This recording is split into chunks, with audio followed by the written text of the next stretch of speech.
Which I'm sure you've all been looking forward to. I'm not too sure if Murray's looking forward to it all the same. But let's put our hands together and welcome our best man, Stephen.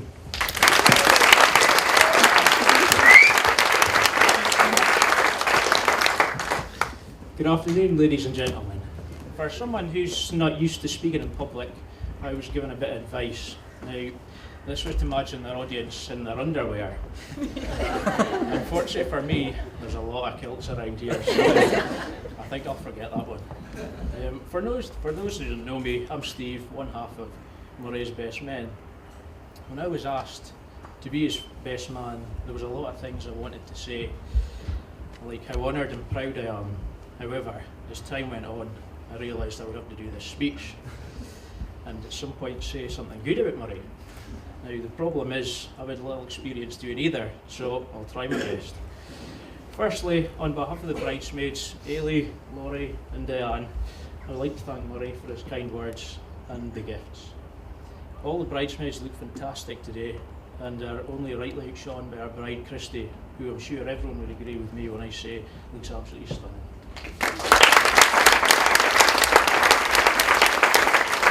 Now, Diane, Laurie and Ailey have all done a great job in helping Christy with all the preparations and getting her to the ceremony. She put up a good fight. Traditionally, the best man's speech is the one that the groom dreads the most, apart from his own obviously, and today it's going to be no different, right? I've known Murray for almost 20 years now, so between me and Gav, there's a fair few stories. It's just a pity only a handful are suitable for today. Now, Murray's a fairly sensible guy, I say fairly, and even at a young age this was shown. One day, him and Lewis had obviously been fighting as brothers do, and were promptly told off. Murray took exception to this, so decided that's it, I'm running away. So off he set down Nursery Lane, bag in hand. As he stood in the corner of the high street, a neighbour came past and asked, "Does your mum and dad know you're out here?" His reply was, "I'm running away from home." At this point the neighbour said, "You haven't got very far, have you?" To which Murray replied, "Well, Mum said I'm not allowed to cross the road."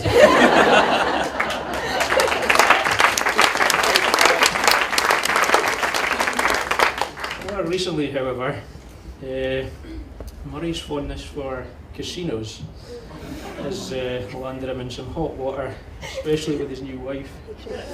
On one particular occasion, after a pool night and a few drinks, he decided, "I'll go into the casino in Aberdeen, what's the worst that could happen?" So off he set, thinking it would be a couple hours play. The drinks had obviously changed his perception of time, so 2 hours quickly became 6. So he thought, I'm going to be in a bit of trouble here, so I better get the bus straight home to Blackburn. So obviously the drinks had a bit of effect on him, so as soon as he gets on the bus he falls asleep. Now, he only wakes up going past Kintore, which most folk will know is past Blackburn. So he thinks, right, what can I do? I'll go to Mum's, get a lift home, hopefully that'll be it. So he gets back to Inverurie, and for some reason there's a sit down on his bed, and sits down, promptly falls asleep again. He then wakes up at 10 o'clock. Oh my God, Christy's gonna kill me. That was his only bit of good judgment that day.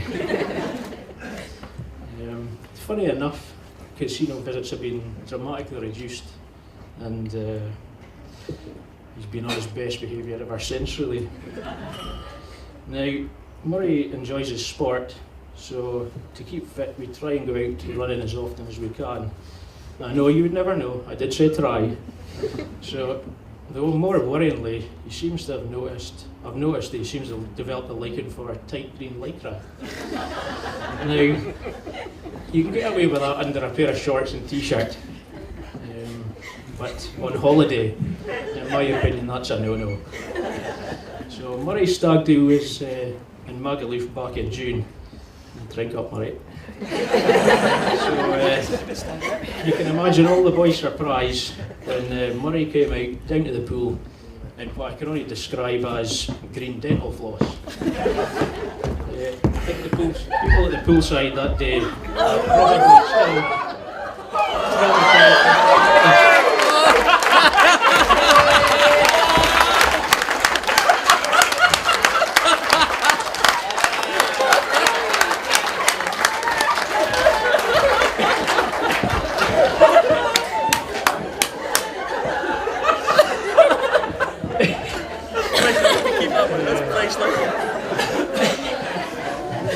I'm sorry, Murray, that had to be done.